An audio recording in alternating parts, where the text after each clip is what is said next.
રાજકોટ ગ્રામ્ય જિલ્લાના ભાયાવદર પોલીસ સ્ટેશનમાં પીઆઈને બાતમી મળી કે ભાયાવદર શહેરમાં સરદાર ચોક પાસે એક જગ્યા કોલ સેન્ટર જેવો ચલાવવામાં આવે છે અને ત્યાંથી લોકોને ખોટી રીતે સેક્સ પાવર વધારવાની દવાઈ વેચવામાં આવે છે.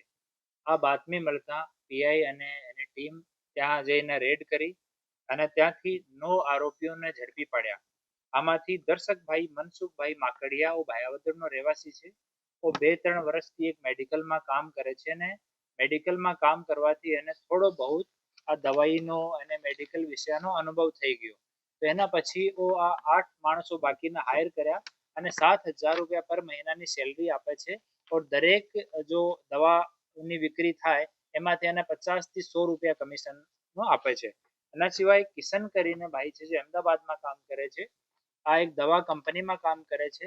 એની સાથે સંપર્ક કર્યો ને લોકો વિચાર કર્યો કે એવી દવાઈઓ આપણે ઓનલાઈન વેચાણ કરીએ અને મોટો પ્રોફિટ કમાવાનો એ લોકો કાવતરો કર્યો.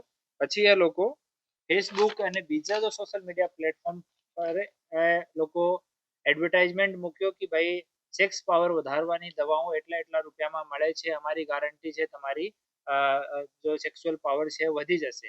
ત્યાં ક્લિક કરતા એક લિંક ઓપન થાય છે. આ લિંકમાં જ્યારે કોઈ પણ માણસ પોતાની માહિતી અને ફોન નંબર મૂકે એના પછી એ લોકો સામાથી ફોન કરતા હતા, પોતાની ઓળખ ડોક્ટર કે એમઆર તરીકે આપતા હતા. પછી એ લોકો કન્ફર્મ વાત થયા પછી કુરિયર કંપની થ્રુ દવાઈનો પેકેટ પાર્સલ મોકલતા હતા. દવાઈનો પાર્સલ મોકલવાનું કામ કિશન અમદાવાદથી કરતો હતો અને ઓન પેમેન્ટ હતો કે ડિલિવરી પેમેન્ટ થયા પછી ડિલિવરી થતી હતી.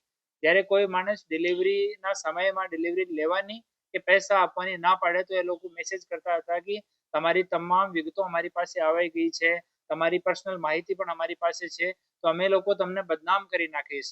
તો આ ધમકી આપીને અને બીજા કે તમારા વિરુદ્ધમાં ગુના દાખલ કરી દઈશ એવી ધમકી આપીને એ લોકો કન્ટિન્યુ ચીટિંગનો કોલ સેન્ટર ત્યાં ચલાવતા હતા. ત્યાં એ લોકો એક દવા જેની કિંમત 120 રૂપિયા છે અને 1,200 રૂપિયામાં એ વેચાણ કરતા હતા એ લોકો. અને એની પાસેથી 8 કમ્પ્યુટર, 3 લેપટોપ અને 17 જેટલા મોબાઈલ મળ્યા છે. તમામ મોબાઈલમાં વોટ્સઅપ ચાલુ છે અને એની મદદથી એ લોકો વોટ્સઅપ પર જ એવી માહિતી શેર કરતા હતા. આ સિવાય 4,000 જેટલા લોકોની એક લિસ્ટ અમને મળી છે જો છેલ્લા 2 માસમાં એ લોકો જે લોકો સાથે દવાનું વેચાણ કર્યું છે. આ 4,000ની લિસ્ટની અમે તપાસ કરી રહ્યા છીએ. આમાં અમુક લોકો રાજકોટના છે, અમુક લોકો ગુજરાતના છે, અમુક લોકો ગુજરાત બહારના પણ છે. તો 4,000ની લિસ્ટની અમારી તપાસ ચાલુ છે. એક બેંક એકાઉન્ટ મળ્યો છે જેને અમે ફ્રીઝ કરાવી દીધું છે અને ફર્ધર ઇન્વેસ્ટિગેશન જો છે એ ચાલુ છે. તો આ તમામ લોકો વિરુદ્ધમાં કડક પગલાં લેવા માટે સખ્ત જો કાનૂની ધારાઓ છે બીએનએસની એના તહેત ગુના દાખલ કરવામાં આવ્યો છે અને અમે કોર્ટ તરફથી રિમાન્ડની પણ માંગણી કરી છે અને પછી આગળની તપાસ ચાલુ છે. ટોટલ 10 લોકો છે. અહેમદાબાદમાં બનતી હતી, ત્યાં અમે અમારી ટીમ મોકલી છે. ત્યાંથી કિશન કરીને ભાઈ છે, તો અહીંયાનો છે આપણે ભાયાવદરનો છે, તો ત્યાં કામ કરે છે. તો દવાની ડિલિવરીનો તમામ કામ કિશન જોતો હતો અહેમદાબાદથી. ઓર દવા વેચાણનો કોન્ટેક્ટ કરવાનો કોલ સેન્ટર એક અહીંયા ભાયાવદરમાં રાખેલો હતો. અહીંયાથી આ તમામ કામગીરી ચાલતી હતી.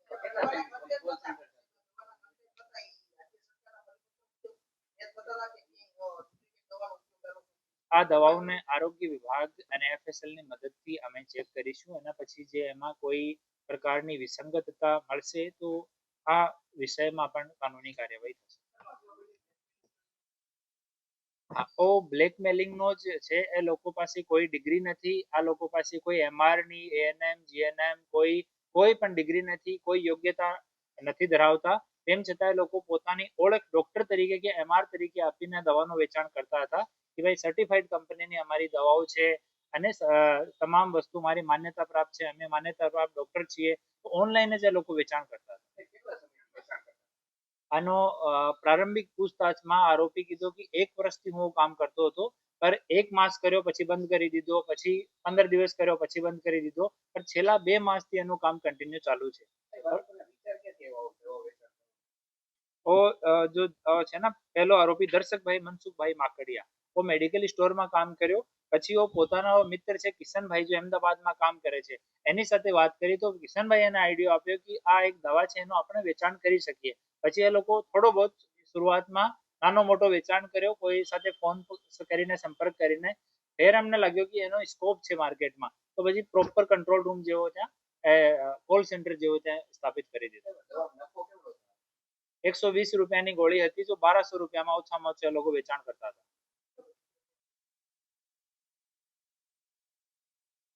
4000 નો લિસ્ટ મળ્યો છે, એમાંથી અમુક લોકો સાથે અમારો સંપર્ક થયો છે, અમુક લોકો રાજકોટના પણ છે, એની સાથે અમે કન્ટિન્યુ સંપર્કમાં છીએ અને એની પ્રાઇવેસીનું ધ્યાન રાખતા અમે લોકો એને તપાસમાં સામેલ રાખીશું અને આરોપીઓ વિરુદ્ધમાં કડકથી કડક કાર્યવાહી થાય એમાં આની તરફથી જો બી એ લોકો રજૂઆત કરે, એની ફરિયાદ હોય, કોર્ટમાં સ્ટેટમેન્ટ આપવાની કામગીરી તમામ કરીશું।